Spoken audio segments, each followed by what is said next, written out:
Kabaddi association of के तत्वावधान में आयोजित ऑनलाइन कबड्डी वर्कशॉप का आज लगातार 10वां दिन है, जिसमें आप सभी शिक्षक, तकनीकी अधिकारी, सभी कबड्डी प्रेमियों का हार्दिक स्वागत है। आप सभी से निवेदन है, आप अपने माइक को म्यूट मोड पर रखेंगे। एक बार फिर से मैं बताऊं, आप सभी जितने भी प्रतिभागी जुड़े हुए हैं, आप सभी अपने माइक को म्यूट मोड पर रखें।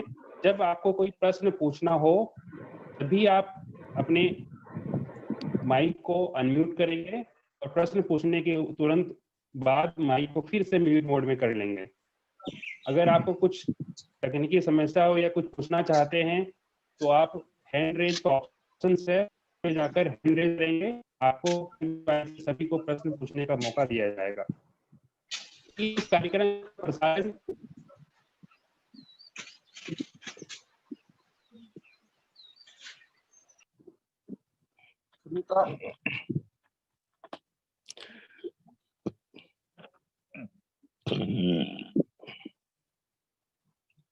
चूंकि इस कार्यक्रम का प्रसारण देखते हैं, अभी आग्रह है कि आप एक खिलाड़ी की भांति अनुशासन में रहकर इस वर्कशॉप का लाभ उठाएंगे। आज के हमारे कुमार हुड्डा वर्तमान में हुड्डा सर 1999 से 2001 इंडियन कबड्डी हो चुके हैं। आपकी आवाज क्लियर नहीं आ रही है सलील जी। ये सब दिखाते हैं, सब देखो कि कुछ दिखाते हैं।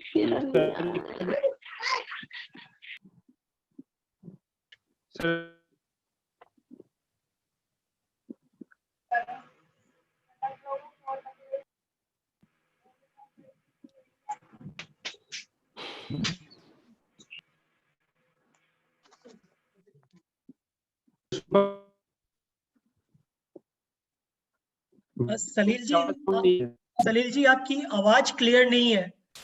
मैं विपिन सर से रिक्वेस्ट करूंगा कि सर वेलकम करें हुड्डा सर का और कार्यक्रम शुरू करें हम आगे का। Vipin sir.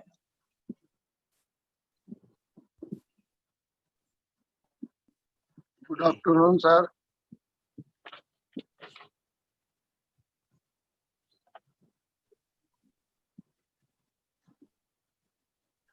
Good afternoon sir.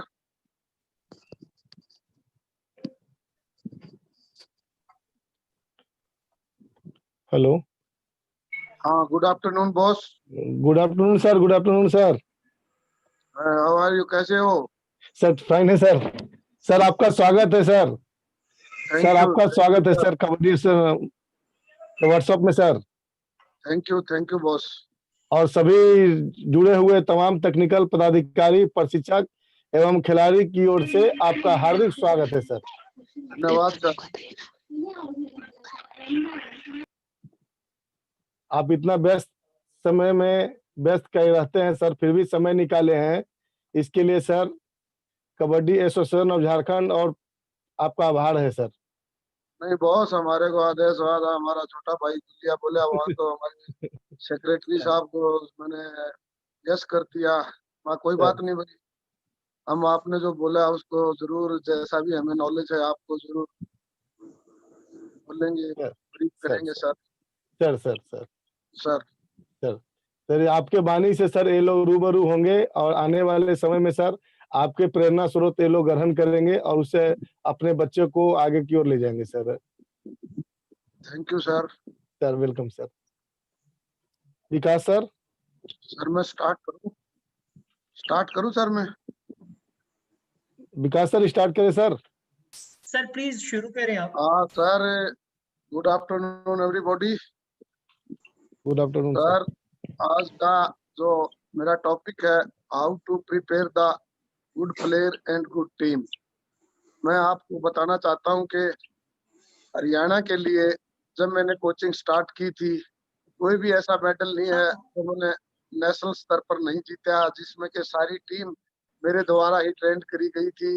उसमें मैं नेशनल 2003 दरभंगा में जीती थी, 2002 में हैदराबाद में नेशनल गेम जीता था, और federation cup, all India police games, सभी टूर्नामेंट, कोई भी हिंदुस्तान का ऐसा टूर्नामेंट नहीं है जो कि मेरी टीम ने नहीं जीता था। और वो सारी की सारी टीम ही हरियाणा पुलिस से बिलोंग करती थी, और फर्स्ट 7 के जितने खेलते थे वो हरियाणा पुलिस के थे।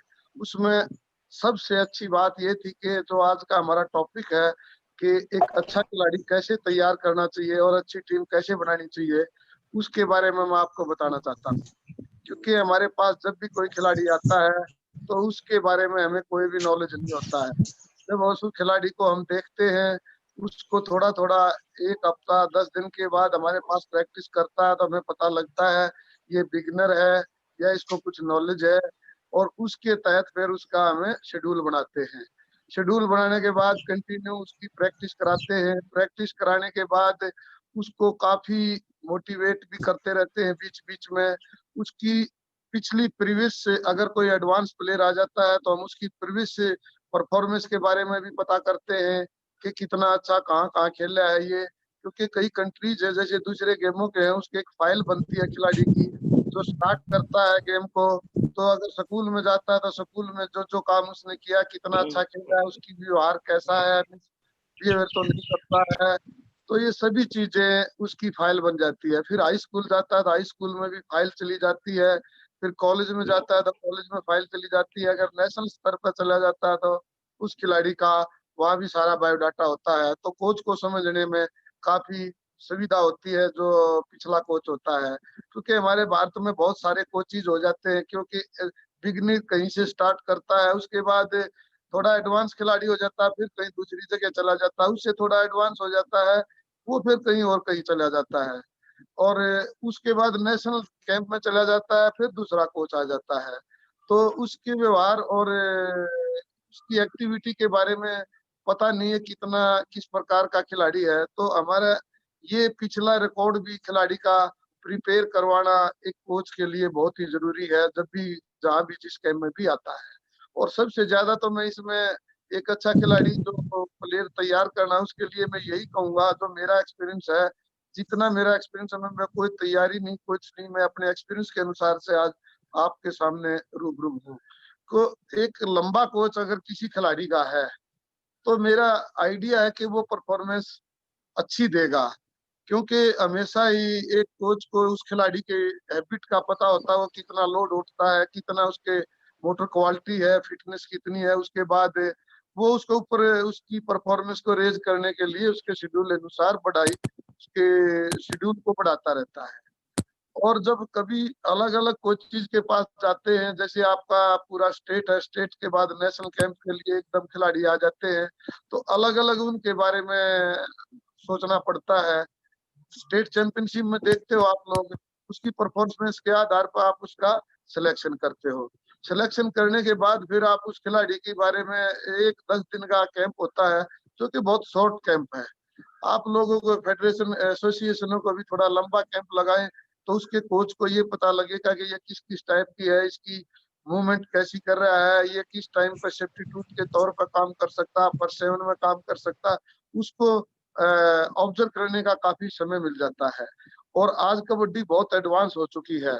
पूरे आपने पता ही है कि जब से यह प्रो कबड्डी लीग आई है, जिससे कि आपके गेम का, हमारे गेम का दिन दुगनी रात चौगनी उन्नति हुई है। हमने अपना पुराना टाइम भी देखा है और आज का टाइम भी देखा है, खिलाड़ी की डिफरेंस स्किल भी देखी है, और आज जो जो चेंजिंग आ रही है वो भी देखा है। कि क्योंकि दूसरे, मेरा बेटा ऑस्ट्रेलिया में प्रो बॉक्सिंग करता है, वहां पर एक खिलाड़ी के साथ एक कोच होता है, एक उसका ट्रेनर होता है, एक उसका फिजियो होता है, एक उसका मैनेजर अकेला उसके साथ फाइट के लिए लेके जाता है। यहाँ भी इस प्रकार की बातें हैं कि कोच के साथ साथ एक मेडिकल स्टाफ भी जरूरी है, फिजियो भी जरूरी है, और फिजियो के साथ साथ उस खिलाड़ी की ट्रेनर भी जरूरी है, और फिर सभी अपने डिस्कस करके उस खिलाड़ी की परफॉर्मेंस को ज्यादा से ज्यादा बढ़ा सकते हैं। और आज के दिन यही फॉलो थ्रू हो रहा है। आज आपने देखा कि प्रो कबड्डी में हमारे पास सारे संसाधन मिल गए हैं और उसमें हम खिलाड़ी की परंतु हमारे पास टाइम भी 2 महीने का मिलता है, कैंप का तैयारी भी हो जाती है और परफॉर्मेंस के बारे में भी पता लग जाता है कौन खिलाड़ी कैसी परफॉर्मेंस देता है। और एक खिलाड़ी को अच्छा किस प्रकार से तैयार करना चाहिए, उसमें सबसे पहले नंबर 1 आता है उसका डिसिप्लिन। अगर कोई कितना ही अंतरराष्ट्रीय खिलाड़ी भी हो और वो टीम वर्क के लिए नहीं खेल पाता, उसका अनडिसिप्लिन है, तो उसका कोई टीम के लिए फायदा नहीं होगा। आपने कई बार देखा भी है टीम के लिए खिलाड़ी बहुत अच्छे मार्क्स भी कलेक्ट कर लेता है, पर टाइम के अनुसार वो उस टीम को उसी तरह से अपने आप ही नुकसान भी कई बार उस खिलाड़ी द्वारा हो जाता है। बाई दी वे मिस्टेक हो जाए तो अलग बात है, परंतु उसकी जो थिंकिंग है एक खिलाड़ी की अगर इस टाइप की हो जाए कि में वो टीम वर्क ना करके अपना गेम खेलता हो, तो वो भी टीम के लिए ज्यादा इफेक्टिव नहीं रहेगा। उसकी सभी खिलाड़ियों को देख करके उसको देख करके एज ए कोच मैं एक बात सोचता हूँ, कभी भी किसी भी प्रकार की पार्सलिटी एक खिलाड़ी के साथ टीम में नहीं होना चाहिए। अगर टीम वर्क में मामूली अभी कोई पार्सलिटी का शब्द यूज हो गया है या किसी खिलाड़ी के दिल में ये हो गया है क्या ये कोच हमारे से अच्छा नहीं कर रहा है, तो वो अच्छी परफॉर्मेंस नहीं दे पाएगा। क्योंकि मैंने कई बार देखा है कि एक खिलाड़ी कई बार गलती कर देता है तो फिर सभी के सभी उसके अगेंस्ट हो जाते हैं, फेडरेशन के पदाधिकारी भी, मैं भी, आप भी। तो कई बार वो खिलाड़ी फिर मायूस हो जाता है। तो उसको मोटिवेट करके अगर वो मुख्य धारा में आना चाहता है तो हमें लाना चाहिए और वो टीम के लिए काफी सक्सेसफुल हो सकता है। फॉर एग्जाम्पल मैं आपको बताऊंगा, 2 साल पहले मैंने इसको रविंद्र पहल को खरीदा था, थोड़ा होता, अब वो दूसरे सीजन में खेला है, अभी 2 बार उसने रेलवे को नेशनल चैंपियन में भी अहम योगदान दिया है। तो इन खिलाड़ियों को किस थोड़ा बहुत भी वो उसका है तो उसकी आदतों को सुधारना एक कोच का कार्य है। और कोच जो अगर सक्सेस कोच है तो कितना ही आप अनडिसिप्लिन प्लेयर दे दो उसको सक्सेस जरूर कर देगा। 2 दिन में नहीं, 10 दिन में, 2 महीने में उसको डेली कोई न कोई एक नई बात उसके फ्यूचर के लिए बताएगा और उसका फ्यूचर इस चीज में है और आप कोई गलत काम करोगे तो आपका करियर बिल्कुल ही नष्ट हो जाएगा। उस खिलाड़ी को इस प्रकार की बातों का अवगत कराना चाहिए। कई बार हम डिस्कस करते हैं खिलाड़ी आफ्टर द प्रैक्टिस, उसकी कमियां बताते हैं तो उसके व्यवहार के बारे में भी मैं कई बार टीम के सामने ही बताता हूँ। कभी भी मैं अपने रूम में किसी खिलाड़ी को आज तक मैंने ना तो बुलाया है ना मैंने कभी उससे अकेले से बात करी है। जो भी बात करता हूँ टीम के सामने करता हूँ। हाँ, कई बार एक खिलाड़ी बहुत अच्छी परफॉर्मेंस दे रहा है, हमें ये पता लग जाए कि आज ये परफॉर्मेंस अच्छी क्यों नहीं दे रहा, तो उसके बारे में यही सोचना चाहिए कि उसके घर में तो कोई प्रॉब्लम नहीं है, उसके माता पिता को तो कोई प्रॉब्लम नहीं है, उसकी बहन को तो कोई प्रॉब्लम नहीं है। तो उससे थोड़ा डिस्कस कोच ने कर लेना चाहिए। कोच कई बार एज फ्रेंड होता है और फ्रेंड के साथ साथ उसने पूरी उससे डिस्कस करनी चाहिए, वो उसको क्लियर कर देगा, सर आज प्रॉब्लम ये है मेरे को, और वो उसकी तरफ ज्यादा ध्यान देता है प्रैक्टिस की तरफ। तो एक अच्छे कोच ने ये भी ध्यान दे देना चाहिए कि खिलाड़ी की परफॉर्मेंस में उसकी प्रीवियस और उसके जो माता पिता और वो जहाँ उठता बैठता समाज का भी कुछ असर होता है, तो उसमें भी उसका ध्यान दे देना चाहिए। कोई लड़का है मिसबिहेव और बैड हैबिट्स है, वो रात को कहीं जा रहा है, दिन में कहीं जा रहा है, उसको भी देखना चाहिए कोच ने कि भाई ये आपका खिलाड़ी कहीं बाहर तो नहीं है, और बाहर है तो किस कार्य के लिए है, उसकी मदर बीमार है या इसलिए परमिशन ले गया है या वो वैसे ही कहीं जा रहा है। तो ये सारी चीजें एक परफॉर्मेंस के ऊपर असर करती हैं। दूसरा, जितना क्रेडिट कोच को उसी को देना चाहिए जितना प्लेयर को हक बनता है। अगर वो अच्छा खेलता है तो उसको अच्छा ही बोलना चाहिए, अगर वो थोड़ा भी खिलाड़ी है तो उसको बार बार मोटिवेट भी करना चाहिए। कई बार गलती कर देता है तो इंडिविजुअली उसको समझाना भी चाहिए, बुला करके बताना चाहिए बेटे ये तो गलती कर रहा है, उसमें काफी इम्प्रूव होगा। और जो गुड प्लेयर बनाने के जो हमारा शेड्यूल है, शेड्यूल के अनुसार तो एक ये आधा घंटा या 1 घंटे में हम सारा शेड्यूल को तो ब्रीफ नहीं कर सकते। ऑफेंस और डिफेंस के बारे में भी ज्यादा हम स्किल के बारे में यहाँ वर्णन नहीं कर पाएंगे, परंतु मेरे यही है कि नंबर 1 तो डिसिप्लिन होना चाहिए। नंबर डिसिप्लिन जिस खिलाड़ी का नहीं है वो अच्छा खिलाड़ी नहीं बन सकता, according to my thinking. Discipline is necessary, क्योंकि हम इस कोच के पास थे, ई प्रसाद राव मेरा कोच था, हमने काफी वहां पर नाइस में भी 1987-88 में की थी, काफी सीखा है कि डिसिप्लिन फर्स्ट। और वही मैंने आकर के हरियाणा पुलिस की टीम के साथ डिसिप्लिन के साथ प्रैक्टिस शुरू करी थी, तो अब नेशनल चैंपियन बने, इंडिया पुलिस चैंपियन बने, नेशनल गेम चैंपियन बने, फेडरेशन चैंपियन बने, हमें सारे टूर्नामेंट जीते। तो खिलाड़ी को टीम के साथ डालना बहुत जरूरी है। एक खिलाड़ी की परफॉर्मेंस अच्छी है और टीम के साथ नहीं डल पा रहा है, तो वो परफॉर्मेंस, वो team not gate a good performance. एक भी खिलाड़ी अगर थोड़ा कोई वीक रह जाता है या कोई उसकी सोच में फर्क हो जाता है, तो पूरी टीम उसका खामियाजा भुगतती है। तो मैं तो यही कहता हूँ, चाहे डिफेंसिव प्लेयर हो चाहे ऑफेंसिव प्लेयर हो, दोनों तरफ से मोल मिलाप मिला करके टीम को एक टुगेदर संगठित करनी चाहिए। और उस number 1 discipline, number 2 physical fitness. Physical fitness के लिए आज मैंने आपको बताया भी है कितनी ट्रेनिंग का मेथड है, वो अलग अलग कोच का अलग अलग है, परंतु अच्छा स्टैंडर्ड का फिजिकल फिटनेस होना चाहिए टीम का। उसका लैक ऑफ इंजरी, अगर किसी की फिजिकल फिटनेस बहुत अच्छी है तो इंजरी के लगने के बहुत कम चांस होते हैं। और कई खिलाड़ी आपने देखे हैं बहुत अच्छे हैं, अंतरराष्ट्रीय स्तर पर अच्छे खेले हैं, और वो आकर के टूर्नामेंट में उसी टाइम इंजरी हो जाती है। कई अनलक्की भी है, कई बार ऐसा होता है कि वो फिजिकल फिट नहीं होते।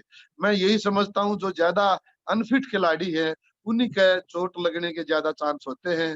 और आप फिजिकल फिट करो खिलाड़ियों को, तो किसी भी सूरत में आपकी टीम को इंजरी के कम चांस होंगे। और हमें काफी देखा भी है, 2 साल से मैंने प्रो कबड्डी देखा है, हमारा मैट के ऊपर टूर्नामेंट होते हैं, हम बहुत सारा ध्यान फिजिकल फिटनेस पे देता हूं मैं। फिजिकल फिटनेस के बाद जो हमारे सीनियर प्लेयर थे, इतने ज्यादा एज्ड भी थे, जैसे जोगिंदर नरवाल था, वो भी हमें फिट कर कोशिश करके लाया था। वो मेरा ओन प्लेयर था, मैंने ही रिक्रूटमेंट हरियाणा पुलिस में करा था, तो उसको दोबारा हमने फिटनेस की तरफ डाला। रविंदर था हमारा, एक न्यू खिलाड़ी आया, जैसे नवीन आया था, वो उसको स्टार्टिंग में ही हमने ऐसा सोचा कि इसको किसी प्रकार का भी, किसी तरह से भी मोटिवेशन में कमी नहीं मिले। तो एक न्यू खिलाड़ी टीम में पड़ता है तो पूरी टीम को समझाओ कि उस नई खिलाड़ी को मोटिवेट करे, तो वो टीम के लिए अच्छी परफॉर्मेंस देगा। और ये हमेशा आपने याद रखना चाहिए कि खिलाड़ी में अंतर होता है थोड़ा बहुत। अगर आप उसको सही प्रिपेयर कर दोगे कोच के नाते, और defence and offence, offensive player offence की परफॉर्मेंस अच्छी देगा, डिफेंसिव प्लेयर डिफेंस की होगा। मैं खिलाड़ियों को एक ही बात कहता हूं, जो 7 खिलाड़ी ग्राउंड के ऊपर उतरते 5 है, तो तुम एक ही माता पिता की औलाद है। आप आज 40 मिनट के लिए ये समझो, हमारा माँ बाप भी एक ही है, और हम 40 मिनट के लिए पैदा हुए हैं, और इस 40 मिनट में हमारे पास जितना भी है वो सब परफॉर्मेंस मैक्सिमम देंगे। और ये ही एक लगन के साथ उतरती है टीम, तो वो परफॉर्मेंस देती है। उनको पता है कि हम आप सगे भाइयों की तरह एक परिवार है, संगठित परिवार है। ये इंडिविजुअल गेम तो है नहीं कि इंडिविजुअल इन खिलाड़ी थ्रो फेंकता है, उसका पता लगता है इतना, इसमें एक गलती कर देता है तो दूसरा 2 और पॉइंट चले जाते हैं, जिसमें कि टीम को खामियाजा भुगतना पड़ जाता है। जो सिचुएशन आती है उसमें अगर संगठित है, एक परिवार की तरह लड़ाई लड़ेंगे, एक अच्छे संगठित होकर के टीम के लिए काम करेंगे, तो वो team gate a good performance.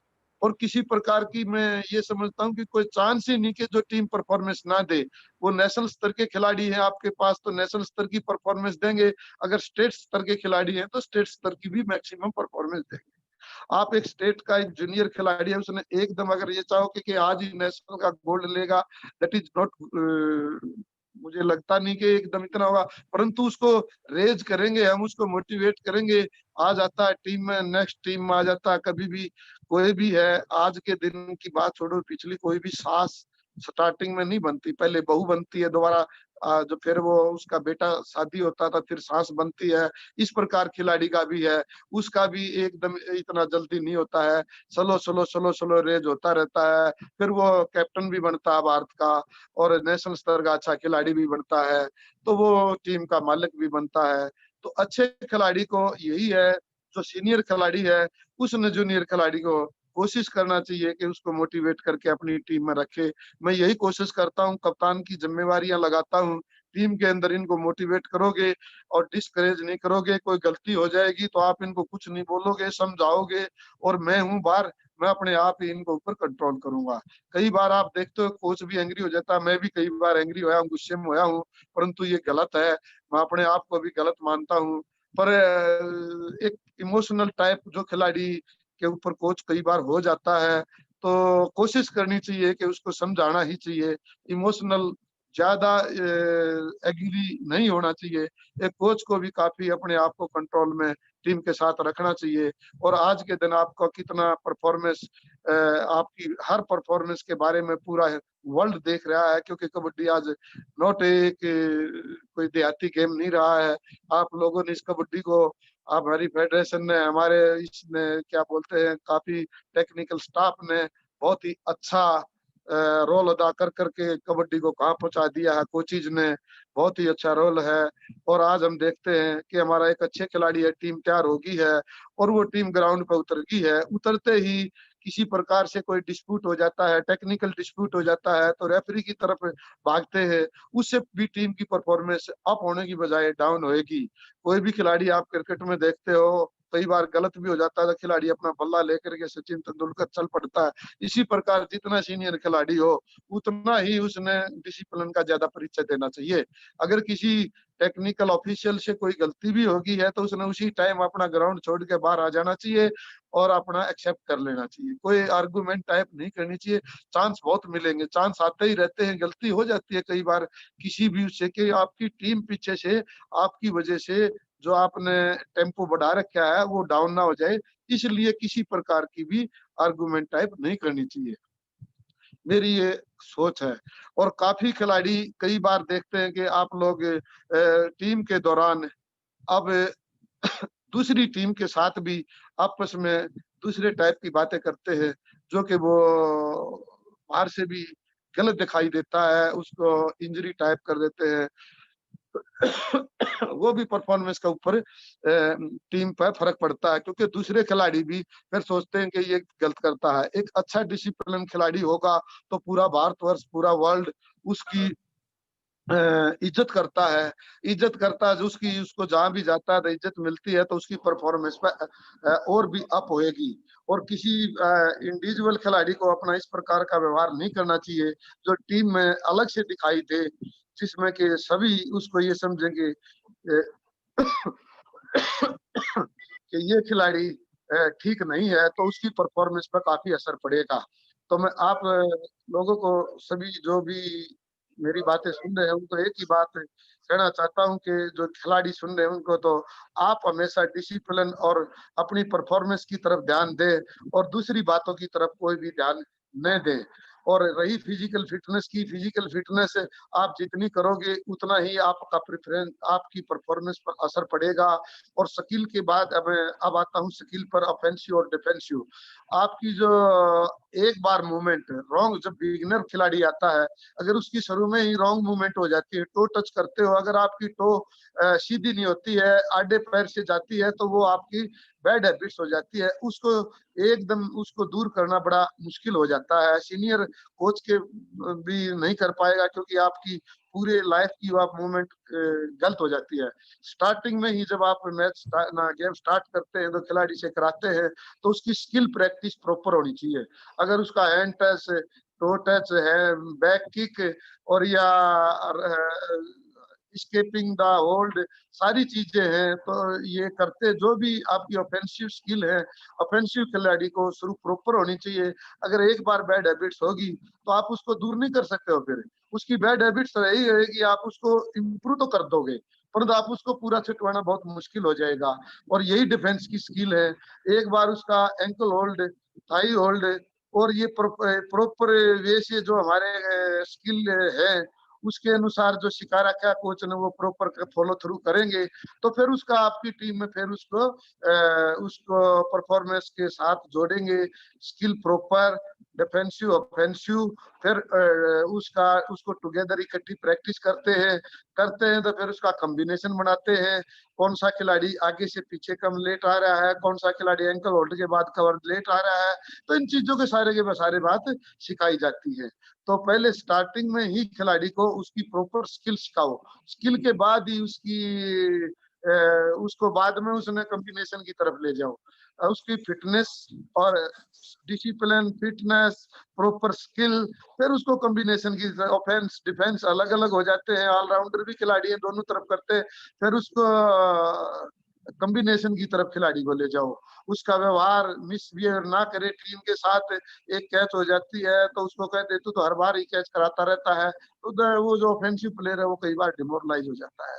उसको अपने की तरफ आता है तो मोटिवेट करो, कोई बात नहीं है, आप अगेन ट्राई करो। और ऐसे यहाँ आपकी कैच हो रही है तो यहाँ मत जाओ, यहाँ जाओ। और कई बार ये बात आता है स्ट्रेटेजी, और स्ट्रेटेजी क्योंकि इस फील्ड में एकदम सारा कवर करना बहुत ही मुश्किल है। स्ट्रेटेजी ये होती है कि हम दूसरी टीम के बारे में पूरा ज्ञान होता है, आज हमारा मैच किसके साथ है, किस खिलाड़ी के साथ है, आज हम वीडियो भी दिखाते हैं तो पूरी स्ट्रेटेजी बनाते हैं। स्ट्रेटेजी बना करके हम उस खिलाड़ी का बड़ा अपोनेंट खिलाड़ी जो भी ऑफेंस में आता है या डिफेंस में जैसे कैच करता है, तो अपनी पूरी टीम को हम बताते हैं कि आप लोगों ने स्ट्रेटेजी ये है, आज पूरी टीम का आज इसके साथ मैच है। मोस्टली पता होता है फर्स्ट 7 में कौन आएंगे। फिर भी अगर एट ए टाइम नहीं एक आधा प्लेयर चेंज हो जाता है खिलाड़ी का, एक कंट्री से दूसरे कंट्री की भी मोस्टली पता लग जाता है कि भाई ये ईरान की टीम है, ये इंडिया की टीम है। तो जब ईरान इंडिया की टीम है तो हमारे पास सारी वीडियो हो जाती है, वो हमारी वीडियो देखते हैं, हम उनकी वीडियो देखते हैं, स्ट्रेटेजी बनाते हैं। स्ट्रेटेजी भी एक अलग टाइप बढ़िया player to player, team to team strategy बनानी चाहिए।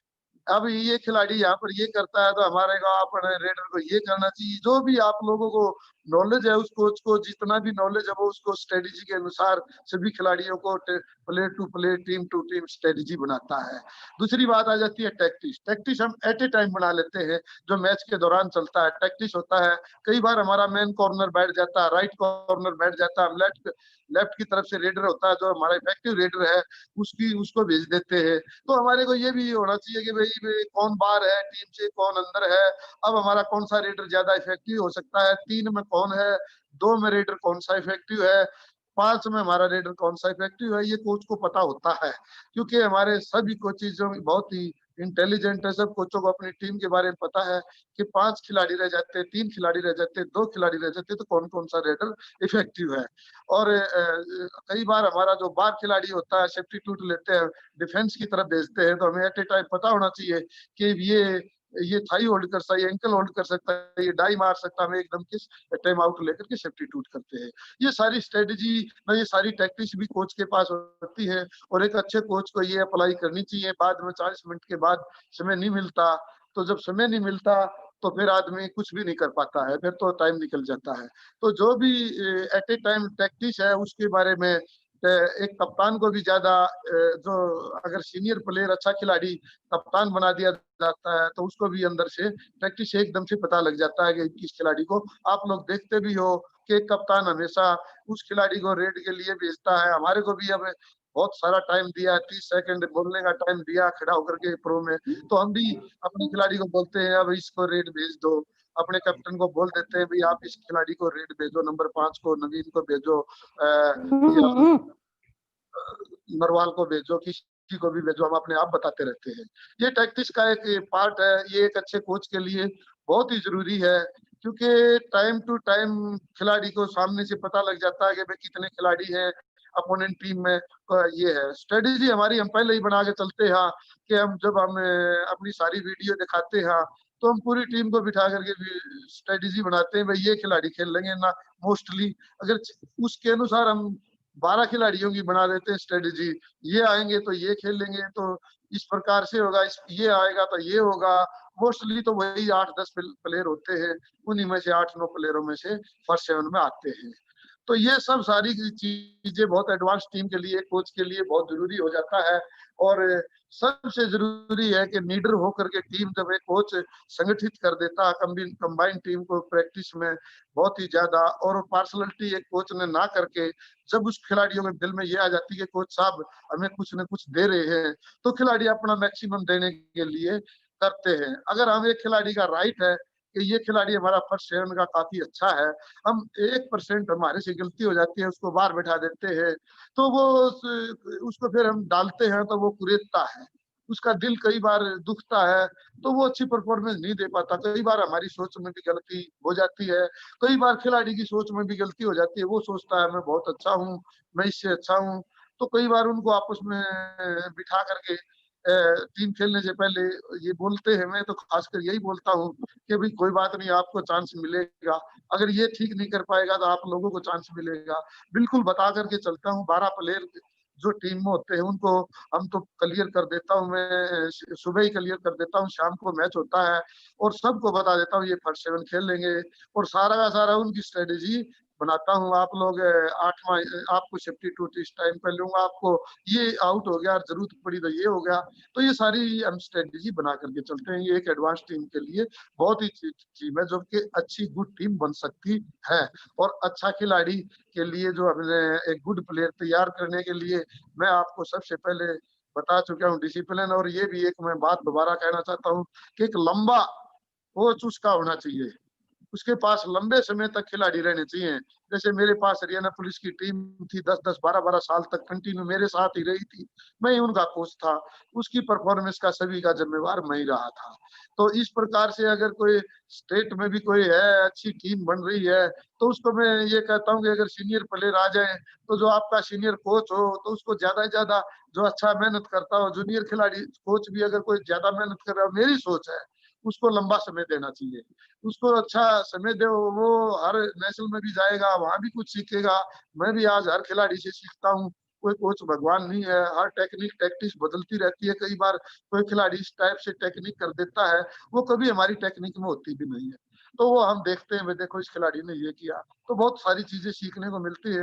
आज तो आपके सामने सारी वीडियो है और सारी आपको हॉटस्पॉट पे कुछ भी देख सकते हो, किसी खिलाड़ी की परफॉर्मेंस देख सकते हो। हिंदुस्तान की अजय ठाकुर की निकाल लो और किसी की निकाल लो, और आपके डिफेंडर प्लेयर की किसी की निकाल लो। आप अपने हिंदुस्तान के टॉप से टॉप खिलाड़ी की सारी स्किल देख सकते हो। और ये आपने देखनी चाहिए अच्छा बनने के लिए। आज आपका जो अच्छा खिलाड़ी है, मैं अपने जूनियर खिलाड़ियों से भी कई बार बोलता हूँ यहाँ पर कि भाई आप अपना जो फालतू टाइम हो इधर उधर की बातें करने की बजाय या किसी से फालतू बातें करने की बजाय आप अपनी ये बातें, आप अपना ये हॉटस्पॉट निकालो। टीवी के ऊपर ये एड वो उसको अटैच कर लेते हैं, बड़ा टीवी है तो उसके ऊपर वो देखते हैं बड़े बड़े खिलाड़ियों की, उनकी सारी स्किल देखते हैं। स्किल देखने से भी एक थोड़ा परफॉर्मेंस उसको पता लगता है कि खिलाड़ी कौन कौन क्या क्या कर रहे हैं।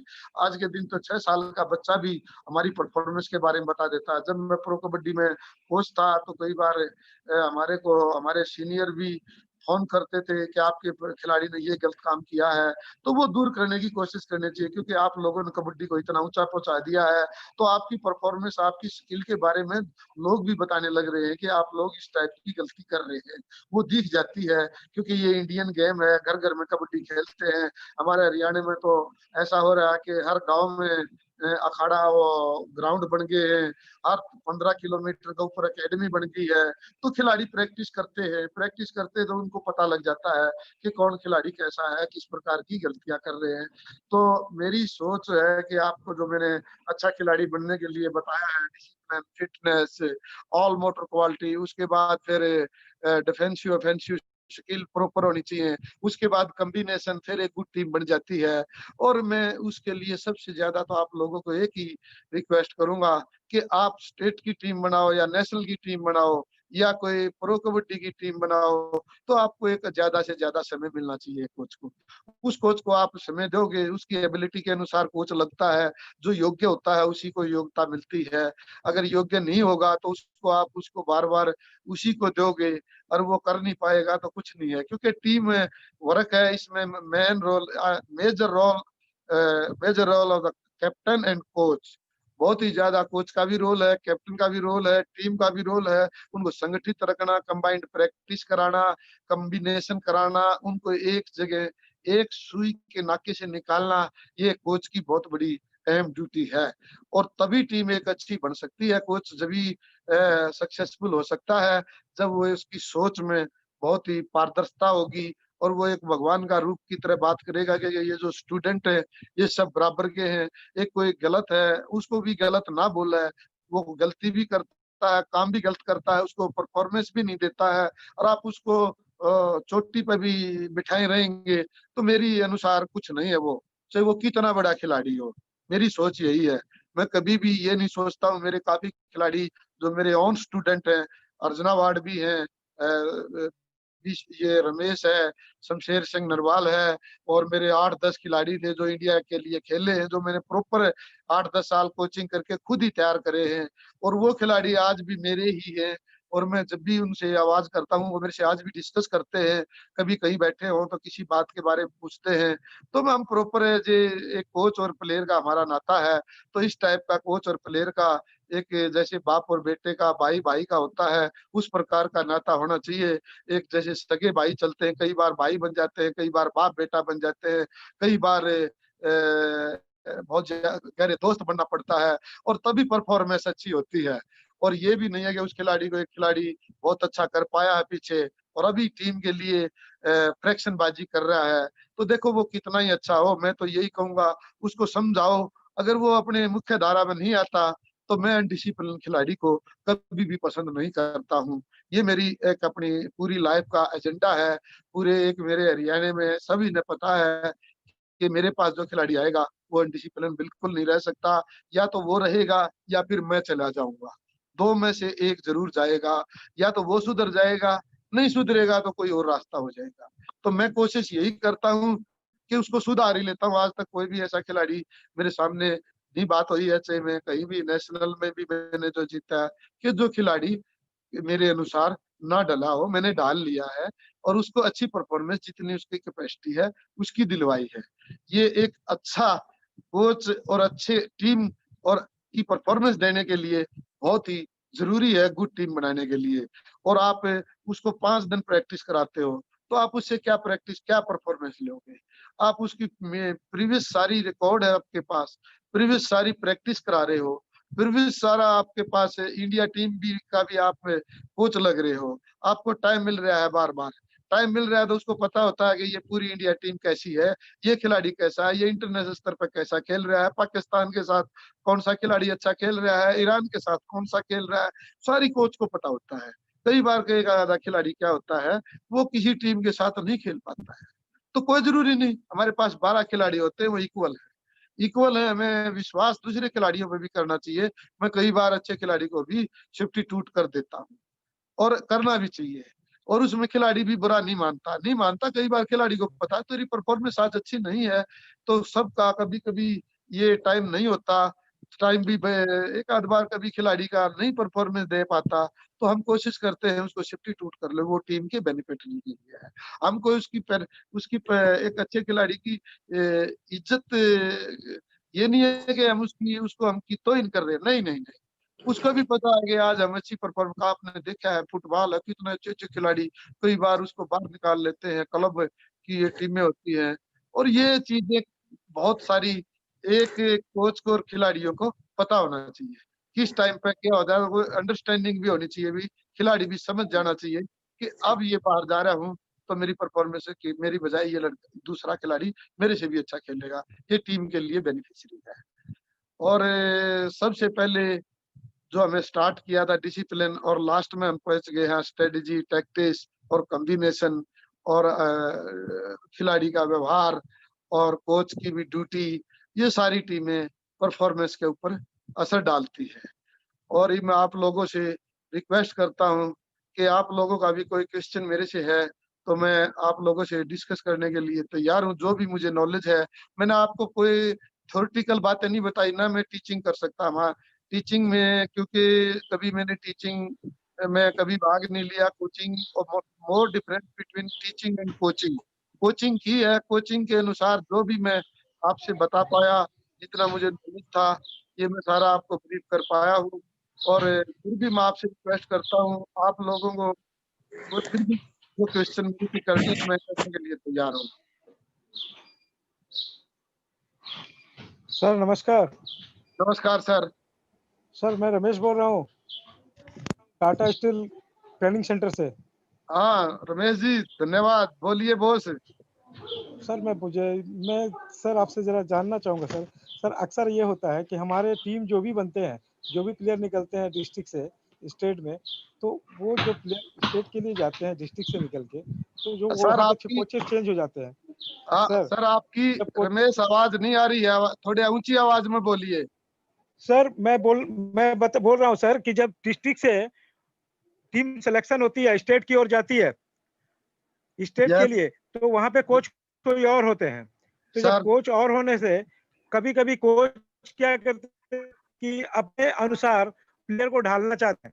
तो उनका जो स्टाइल होता है खेलने का, वो स्टाइल में अगर परिवर्तन लाते हैं हम, तो वो कम समय पे वो परिवर्तित नहीं हो पाता है प्लेयर कोच के माध्यम से।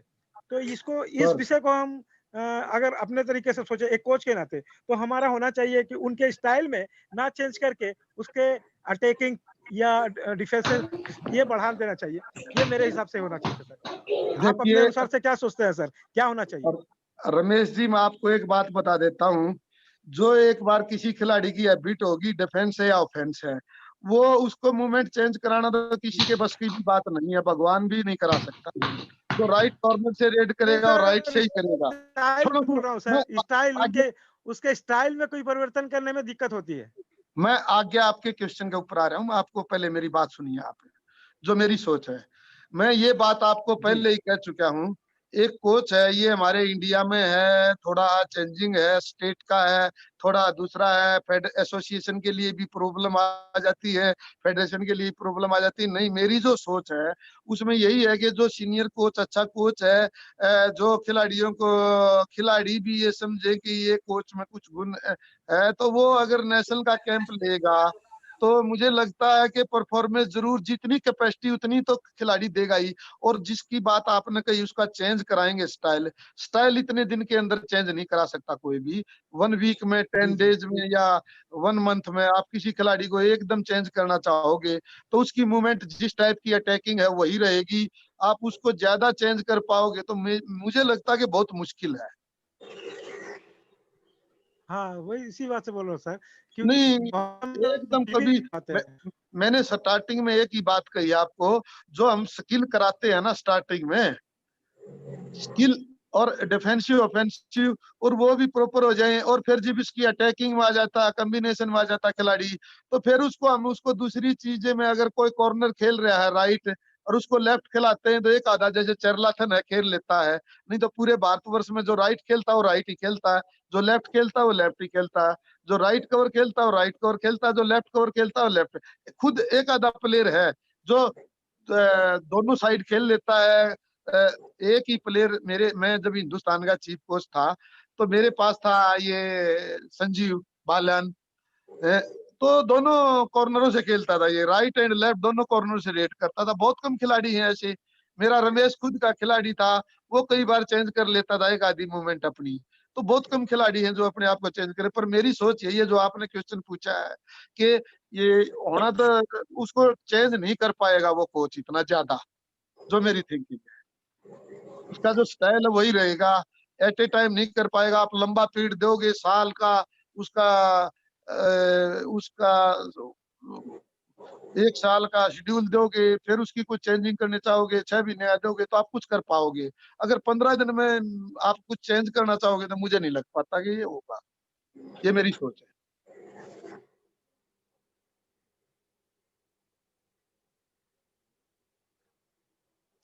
हाँ सर बोलिए। हाँ, गुड आफ्टरनून सर, मैं सीताराम रजक हजारीबाग झारखंड से बोल रहा हूँ। Good afternoon boss. सर मेरा पूछना है कि पहले के जो प्लेयर होते थे, पुराने दिनों के जो प्लेयर होते थे, वो ऑलराउंड होते थे सर। मतलब रेड भी कर सकते थे, डिफेंस भी कर सकते थे, किसी भी पोजीशन से डिफेंस कर सकते थे। और अभी के दिनों में जो प्लेयर हैं वो पोजीशन वाइज स्पेशलाइज्ड होते जा रहे हैं। कॉर्नर है तो कॉर्नर ही, वो सेकंड मैन नहीं खेल सकते, वो कवर नहीं खेल सकते, इस तरीके से कुछ कुछ जो मतलब पोजीशन वाइज स्पेशलाइज्ड हो रहे हैं। तो इससे डिफेंस में फायदा हो रहा है या फिर नुकसान हो रहा है पूरी टीम में? ये मोस्ट इम्पोर्टेंट क्वेश्चन है। इसमें नुकसान बहुत ज्यादा हो रहे हैं, फायदा नहीं होगा। काफी खिलाड़ी इतने अच्छे हैं, आप उसको कॉर्नर भी ले लेते हैं, सेकंड मैन भी खेल लेते हैं और रेड भी करते हैं। वो खिलाड़ी इफेक्टिव खिलाड़ी है, वो टीम के लिए गोल्ड है जो हर जगह खेल सकता है। और पहले के खिलाड़ियों में, रीब के खिलाड़ी में, चलो आपने एक क्वेश्चन पूछा है, आपने बलविंदर पिड्डा भी देखा होगा, आपने और भी सर्विसेज की टीम भी देखी होगी, आपने और खिलाड़ी भी देखे होंगे। उनकी इनकी फिटनेस में भी काफी अंतर आ रहा है। पहले फिटनेस प्लेयर की मेरे अनुसार ज्यादा थी आज की अपेक्षा। और आज हमारे साधन बहुत हो गए हैं, फिटनेस इतनी नहीं है। हमारी जो प्रो कबड्डी होती है उसमें बहुत ज्यादा इंजरी लगती है।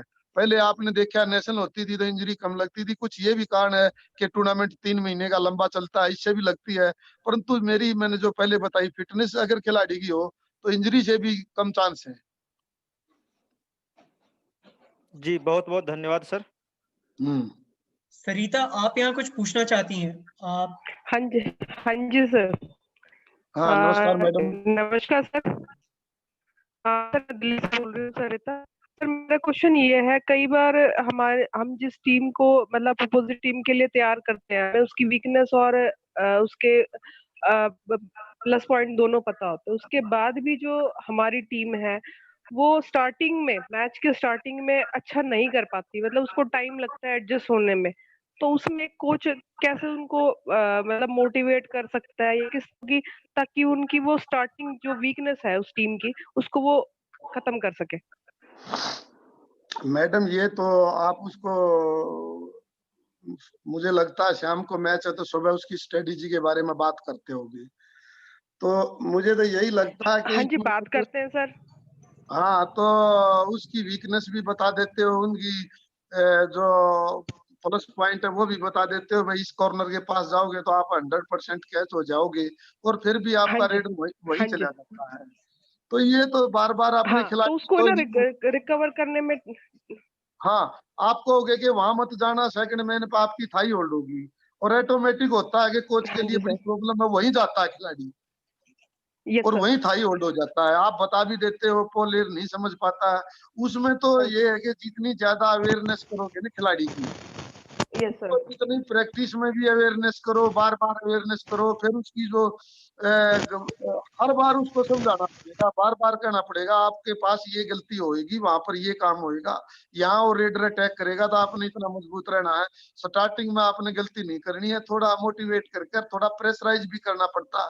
कई बार टीम को समझा के देखो, ये स्टार्टिंग में ही आप स्ट्रॉन्ग उतरो, क्योंकि मिनट है 40 की 40 मिनट इक्वल है। अगर आप पहली 5 मिनट गलत कर गए तो आपके मैच से, आपके हाथ से मैच निकल जाएगा।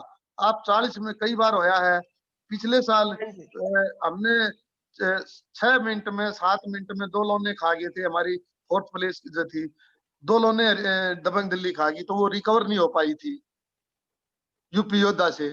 तो कई बार ऐसा होता है कि कोच काफी मेहनत भी कर लेता, तब भी टीम अपने अनुसार ढल जाती है। पर मैं इसमें ज्यादा मोटिवेट करो और उनको उस टाइम के लिए खिलाड़ी टू खिलाड़ी, एक एक खिलाड़ी को बताओ, एक एक खिलाड़ी के बाद कंबाइंड टीम को बताओ, यहाँ ये खिलाड़ी अटैक करेगा, कैच यहाँ करनी है। तो यही कर सकते हैं, और इससे फालतू तो हम उसको कुछ भी नहीं कर पाएंगे।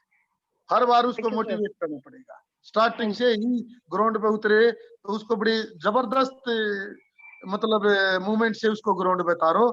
जब वहां वार्म अप होते हैं तो वहां उसको पुश इतना करके लाओ कि वो खिलाड़ी को यही पता लग जाए कि भाई मैं अपने आप पे से बाहर हो जाएगा। खेलेंगे, अच्छा खेलेंगे मैडम, कोई प्रॉब्लम नहीं होगी, आपको मेरे साथ बनती है ऐसे। खिलाड़ी फिर कहते कोच साहब आप निश्चिंत हो जाओ। मैं कहता हूँ स्टार्टिंग में गलत करोगे तो तुम हार जाओगे। तो इसमें कोच ने ज्यादा टीम को मोटिवेट कर वार्म अप पूरा करके ग्राउंड के ऊपर उतारो, और फिर उसके साथ मजबूती से खेलेगी मेरे अनुसार। ठीक, थैंक यू सर। जय रमन जी, आप कुछ पूछना चाहते हैं? आप कुछ पूछना चाहते हैं? आपने हैंड रेज किया हुआ है, Jayaraman ji. Hello Ayush. Hello sir.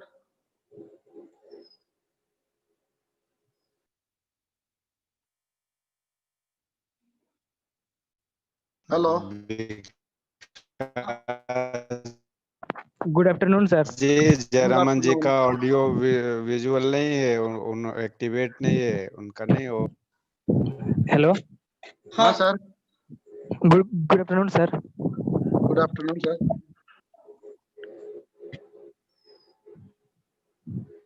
Sir मैं ये क्वेश्चन पूछना चाहता हूँ कि सर बेस्ट प्लेयर बनने के लिए सर कितना घंटा प्रैक्टिस करने की जरूरत पड़ेगा? ये इसका भी कैपेसिटी ऑफ द प्लेयर, वो कितने लेवल तक आप कितना ऊपर ले जाना चाहते हो। आप ओलंपिक का गोल्ड मेडल दिलाना चाहते हो तो फिटनेस आपने और भी ज्यादा करनी पड़ेगी।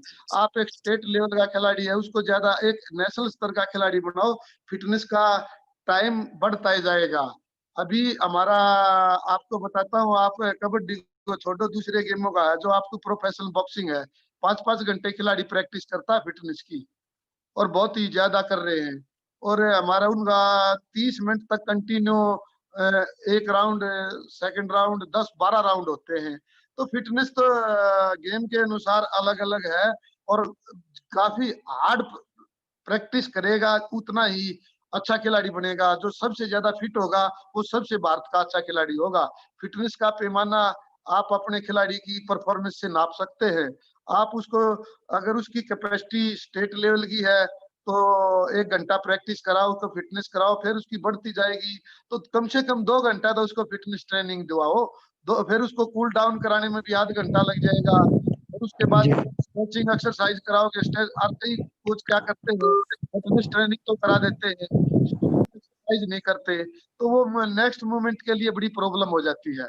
उसको पूरी प्रैक्टिस कराने के बाद उसकी स्ट्रेचिंग एक्सरसाइज कराओ, फिर उसको छोटा छोटा कूल डाउन कराओ, फिर उसको वापस आओ, फिर मेन एक्टिविटी के लिए इवनिंग में जाओगे तो और ज्यादा प्रैक्टिस अच्छी करेगा। फिटनेस तो जितना खिलाड़ी का दर्जा बढ़ता जाएगा, फिटनेस भी उतनी ही उसकी प्रैक्टिस भी बढ़ती जाएगी। अगर आप उसको अच्छे स्तर का टॉप का खिलाड़ी है तो उसको और ज्यादा प्रैक्टिस करानी पड़ेगी। अगर एक बिगिनर है, उसको स्तर का खिलाड़ी है, उसको एक ही फिटनेस कराओगे, 4 दिन में टायर्ड हो जाएगा और उसका कोई मसल पुल हो जाएगा, वो घर बैठ जाएगा, वो आएगा भी नहीं। वो अलग अलग शेड्यूल देना पड़ेगा। एक फिटनेस, आपका स्टेट लेवल का प्लेयर है तो उसको कितना, उसको देखोगे 2 दिन में वो कितना भाग रहा है, कितना वो फिटनेस की ट्रेनिंग कर रहा है, तो उसके अनुसार उसका शेड्यूल बनेगा। एक आपके पास नेशनल स्तर का टॉप खिलाड़ी है, उसको आप देखोगे कि भाई ये बहुत ही अच्छा खिलाड़ी है, तो आप उसकी फिटनेस की अलग शेड्यूल बनाओगे। उसको आप ज्यादा एक्सरसाइज दे सकते हो, उसकी क्रॉस कंट्री भी हो सकती है ज्यादा। एक आदमी को तो 10 किलोमीटर, 5 किलोमीटर, 2 किलोमीटर नहीं भाग सकता, एक आदमी 12 किलोमीटर में भी उसका कोई दिक्कत नहीं आ रही है, तो उसकी फिटनेस में अंतर है। तो अकॉर्डिंग टू प्लेयर, वो उसको देख करके उसकी फिटनेस, जितनी फिटनेस आती रहेगी उतनी फिटनेस ट्रेनिंग भी बढ़ती जाएगी, अकॉर्डिंग टू माई थिंकिंग। और यही होता है, जो अच्छा खिलाड़ी है वो ज्यादा फिटनेस करता है, और जो उसको आप फिटनेस नहीं कर पाओगे। मैंने जो आज आपसे बात करी है, कोई थ्योरेटिकल बात नहीं करी, जो मैंने अपनी लाइफ में किया है।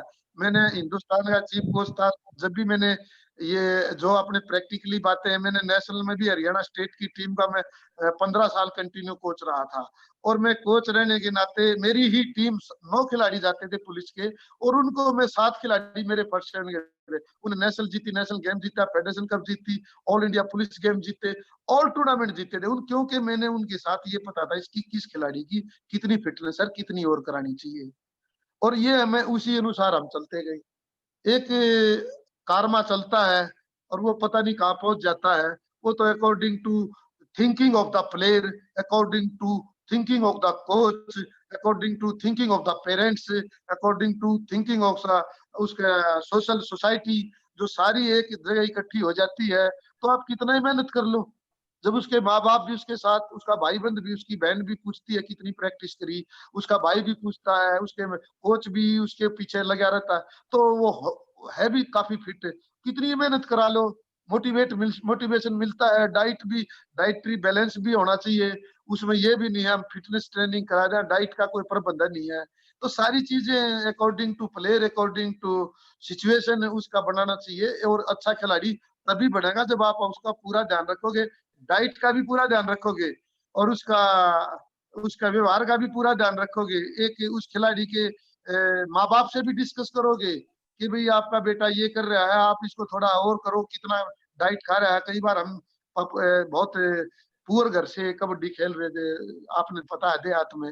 अभी तो सबका थोड़ा थोड़ा ही, पर भगवान ने अच्छा किया है, पैसे मिल रहे हैं, काम चल रहा है, तो हमारे को डाइट की भी प्रॉब्लम आती थी। आप यहाँ एक खिलाड़ी को इतनी प्रैक्टिस करा दो और डाइट नहीं मिले तो उसकी परफॉर्मेंस अप जाने की बजाय कई बार डाउन हो जाती है।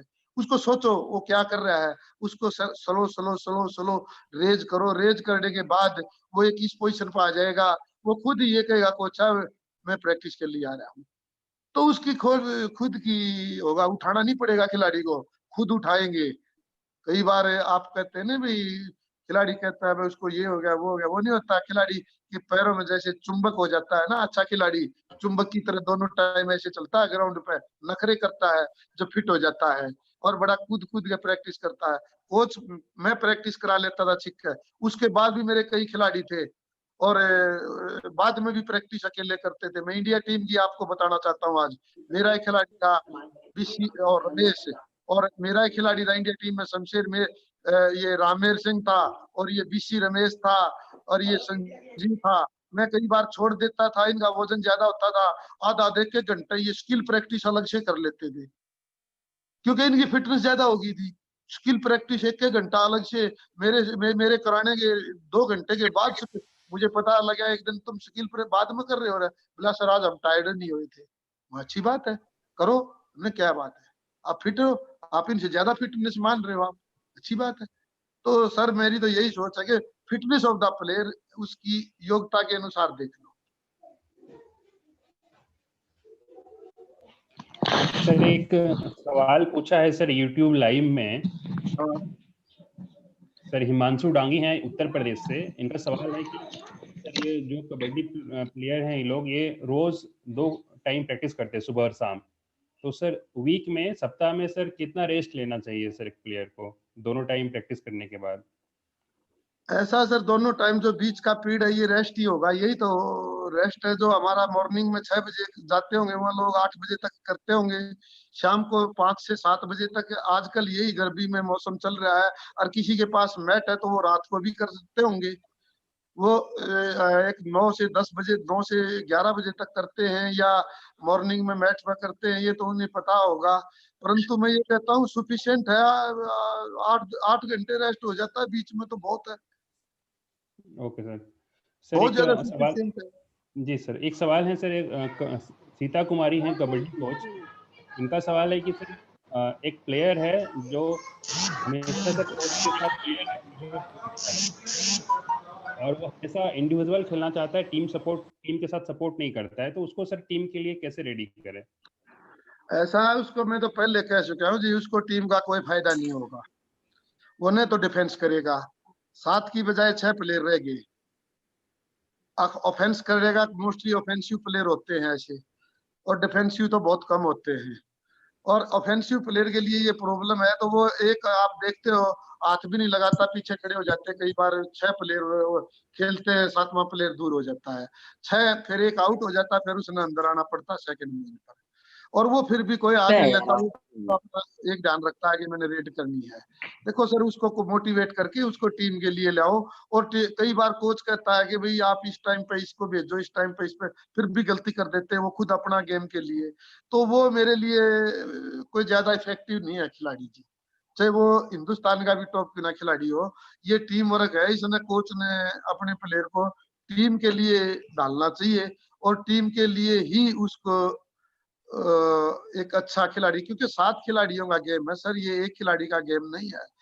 और 7 खिलाड़ियों का दिमाग एक जैसा होगा तो परफॉर्मेंस देगी, और बहुत सारी टीमों ने परफॉर्मेंस दी है। आप लोगों ने अभी, मैं अपनी खुद की बड़ाई नहीं करता, अपने दबंग दिल्ली हमारा 12वें नंबर पे थी, अभी रनर अप है सर। और ये वही पुराने खिलाड़ी भी आए हैं सर, कोई इतना आउटस्टैंडिंग इंडिया का कोई भी खिलाड़ी मेरी टीम में नहीं था जो हिंदुस्तान को रिप्रेजेंट कर चुक रहा था। तो ईशा भी नहीं था, जो 8-10 आउटस्टैंडिंगों में था। तो इनको सर, इनका ये इकट्ठे खेले हैं, टुगेदर कॉम्बिनेशन परफॉर्मेंस दी है, जब यहाँ तक पहुंचे। सर मैं ये नहीं मानता कि अकेला ये आदमी सब कुछ कर पाएगा, और जो सबसे अच्छा खेल रहा है वो भी टीम के लिए खेल रहा है सर, जो मेरी सोच है। सर मैं रांची से पूछना चाहती हैं यहाँ पे, सीता जी आप कुछ पूछना चाहती हैं? आपने लिखा है आप सर से बात कुछ करना चाहती हैं। Yes sir. हाँ प्लीज पूछिए। Good afternoon sir. Good afternoon ma'am. Sir पहले तो मैं आपको बहुत बहुत बधाई देना चाहूंगी कि आपका जो एक्सपीरियंस आज हमें मिला है वो बहुत कम देखने को मिलता है, क्योंकि बेशक आपको थ्योरेटिकल नॉलेज नहीं है, आप जैसे कह रहे हो वो तो होगा, लेकिन आप शेयर नहीं कर रहे हैं। लेकिन जो आपका प्रैक्टिकल नॉलेज है ग्राउंड से लेके और प्लेयर से लेके, वो हमारे लिए बहुत यूजफुल है।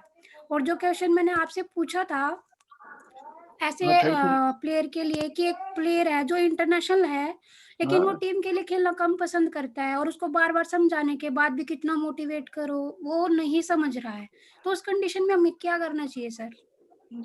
मैम मैं आपको असलियत कहता हूँ, अगर मैं कोच हूँ या तो वो प्लेयर रहेगा या मैं कोच रहूंगा, या वो मेरी तरफ से जो टीम के लिए खेलेगा और मैं उसको मोटिवेट करूंगा। मैं मेरे सामने इस प्रकार की कभी भी लाइफ में नहीं आई है। मैं कई साल हिंदुस्तान का भी रहा, मैंने नेशनल भी जिताई।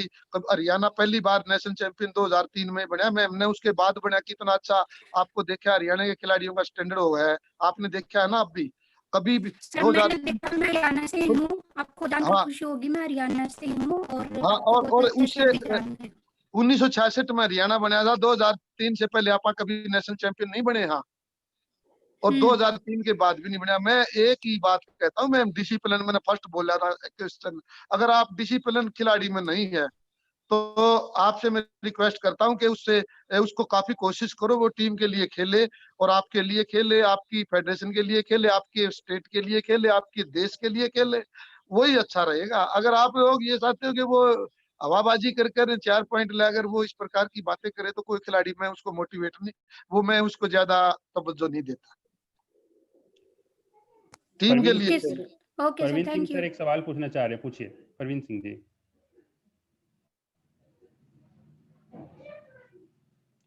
प्रवीण सिंह, हेलो। हाँ सर। हाँ सर, मैं प्रवीण सिंह रांची से बोल रहा हूँ। हाँ बोलिए सर।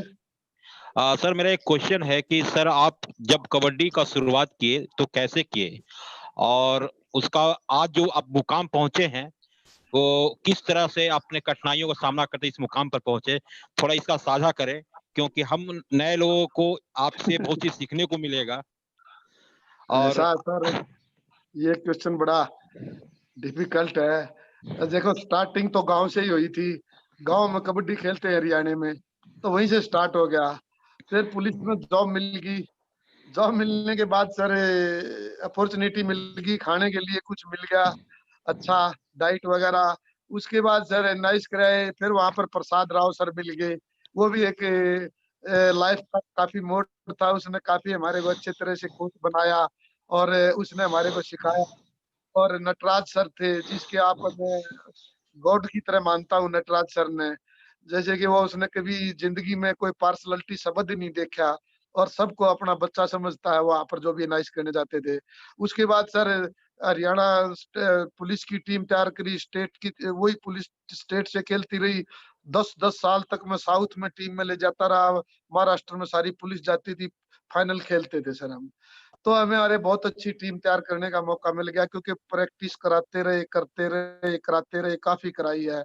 क्या हमें तो यहाँ तक है कि आप जो फिटनेस पूछ रहा था, मैं तो अपनी टीम को खेतों में ले जाता था सर, हार्ड वर्क कराते थे। जैसे क्रॉस कंट्री होती थी तो हमारा यहाँ पर मधुबन के पास जो हमारा कम्प्लेक्स है, चारों तरफ खेत हैं, तो हमारी एक दिन की क्रॉस कंट्री खेतों में होती थी 10-15 किलोमीटर की।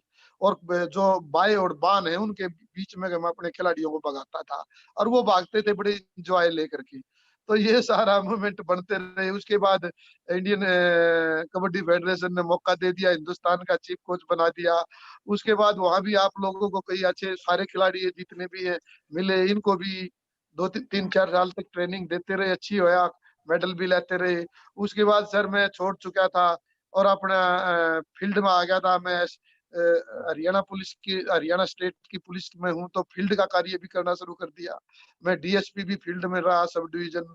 फिर भी सर मैंने बीच में लीव इट करने के बाद फिर दोबारा फिर ये प्रो कबड्डी में हमें दबंग दिल्ली से फिर हमारे को कांटेक्ट किए, बोले जी हमारी टीम को आप कोचिंग करो। कोचिंग करने के बाद सर दबंग दिल्ली के साथ जुड़ के, दबंग दिल्ली जुड़ने के बाद आपके सामने यहाँ सर, और यही सारा मुकाम है सर। बहुत कठिनाइयां, तो आप ये तो कठिनाई किसी के पास, कठिनाई सभी की बराबर होती है सर, इसमें तो you can not explain, I can not explain. Thank you sir. Ranchi के सुदूर ग्रामीण क्षेत्र के बच्चे जुड़े हुए हैं, आपकी बातों को, हमारे बच्चे लोग जुड़े हुए हैं आपकी इस यूट्यूब चैनल से और आपकी बातों को सुन रहे हैं, और हम आशा रखते हैं कि वो लोग भी आपके बातों को सुनकर उनको और आगे बढ़ने का हिम्मत मिलेगा आपका दिशा निर्देश के लिए। इस आपको हाँ हाँ इसके लिए बहुत बहुत धन्यवाद sir. Thank you sir. Thank you sir. Thank you sir. एक सवाल पूछा है विशाल सिंह कोडरमा झारखंड से। हाँ सर जी। इनका सवाल है कि कबड्डी में सबसे मुश्किल किक इनके अनुसार मुश्किल मूव है सर स्कॉर्पियन किक। इस मूव को सर बेहतरीन तरीके से करने के लिए किस तरह की प्रैक्टिस करनी चाहिए? क्या बोला जी आपने, दोबारा बोलियो। सर इनके हिसाब से सर स्कॉर्पियन किक सबसे मुश्किल मूव है कबड्डी में। किक स्कॉर्पियन किक जी। Scorpion kick. Hello scorpion kick sir वो पूछ रहे हैं कि स्कॉर्पियन किक को और बेहतर कैसे किया जा सकता है? बेहतर कैसे किया जा सकता है, ये तो जी स्किल से ही बेहतर होगा। आप उसकी स्किल प्रैक्टिस करो। कोई भी मूवमेंट को अगर आपने परफेक्ट करना है, परफेक्ट के ऊपर मास्टरी करनी है, तो उसकी मूवमेंट ज्यादा होगी। डेली स्किलफुल उसकी स्किल करो। स्किल करेंगे तो वो डेली इम्प्रूव होगा। कोई सी भी है, चाहे एंकल होल्ड है, चाहे किक है, चाहे और कुछ है, आप उसकी ड्रिल करोगे, स्किल करोगे, तो वो ज्यादा से ज्यादा उसमें मास्टरी आएगी। ज्यादा उसको मैच के से पहले हम हमेशा, मैं भी क्या करता था, तो अपनी स्किल कराता था। Ankle hold, thigh hold, hand touch, offensive skill, offence वाले को डिफेंसिव स्किल, डिफेंस वाले खिलाड़ियों से कराता था। दोनों से अलग अलग कर देता था, तो पार्टनर दे देते थे। तो वो डेली करेंगे तो उसमें मास्टरी आएगी, उसमें इंप्रूव होगा और बढ़िया ज्यादा करेंगे। उसकी स्किल प्रैक्टिस करें सर। सर यहाँ GR श्रीधर सर जो भूतपूर्व साई में कोच थे, उन्होंने पूछा है you are telling about the fitness but some of the players does not have good fitness but they are very good skillful players and performing very good in the match. What is your opinion? Sir सुनो मेरी बात, जो उसने कहा कि उसकी skill है, अच्छी परफॉर्मेंस दे रहा है, अगर उसकी अच्छी परफॉर्मेंस हो जाए, वो जितनी दे रहा है उससे डबल देगा फिर जी। ये भी आज मैं आपको बताना चाहता हूँ। वो पहले जितनी परफॉर्मेंस दे रहा है, अगर वो फिट भी हो जाए तो उससे डबल देगा जी। It is my thinking. Sir Deepak आप कुछ पूछना चाहते हैं? आपने हैंड रेज किया हुआ, आप कुछ पूछना चाहते हैं दीपक?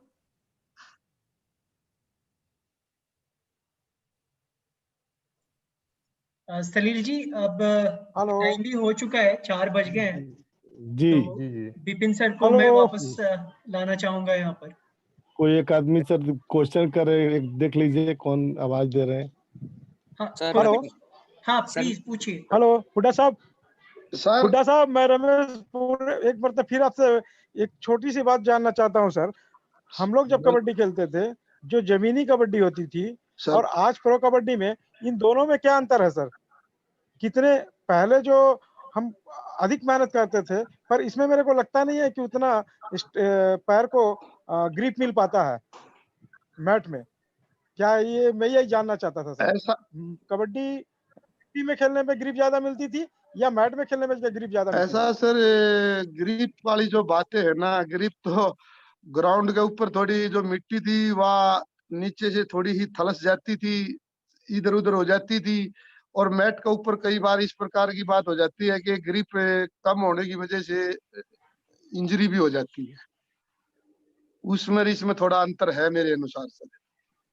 ये हार्ड पड़ता है कई बार, पर अगर मैट तो इतना हम जो दुनिया में शोहरत पाए हैं पा नहीं पाते। मैट से तो गेम को काफी सुंदर लगा है। ग्रिप तो थोड़ा इसका डिफरेंस थोड़ा बहुत हो सकता है, पर ग्रिप भी अच्छी, एंकल होल्ड ये है इस पर मैट के ऊपर तो काफी अच्छी होती है सर। डाई है ये भी ठीक लग रही है, सारी चीजें ठीक है मेरे अनुसार। तो कोई ज्यादा उसको ये नहीं है कि ग्राउंड जो मिट्टी का था उसमें ज्यादा था, अभी यहाँ पूरी ग्रिप मिलती है सर। सर टाइम हो गया सर। हुड्डा सर टाइम हो गया आज का सेशन का। बहुत बहुत धन्यवाद सर। धन्यवाद हुड्डा सर, आपने अपना बहुमूल्य समय दिया सभी टेक्निकल ऑफिशियल खिलाड़ी एवं कोच के बीच में। आपका आभार व्यक्त करते हैं और कल ठीक 3 बजे से हमारे बीच होंगे कैप्टन ई भास्करन जो इंटरनेशनल कोच हैं, प्रो कबड्डी टीम में ही कोच रहे हैं और इंडिया टीम सेलेक्टर हैं, E Bhaskaran, captain E Bhaskaran sir कल ठीक 3 बजे होंगे। धन्यवाद सर। ओके सभी सर, लोग, thank you sir, thank you Vikas sir, जी धन्यवाद, आपको भी धन्यवाद सर, विकास जी धन्यवाद। धन्यवाद सर। धन्यवाद सर। Thank you Vipin. धन्यवाद सर।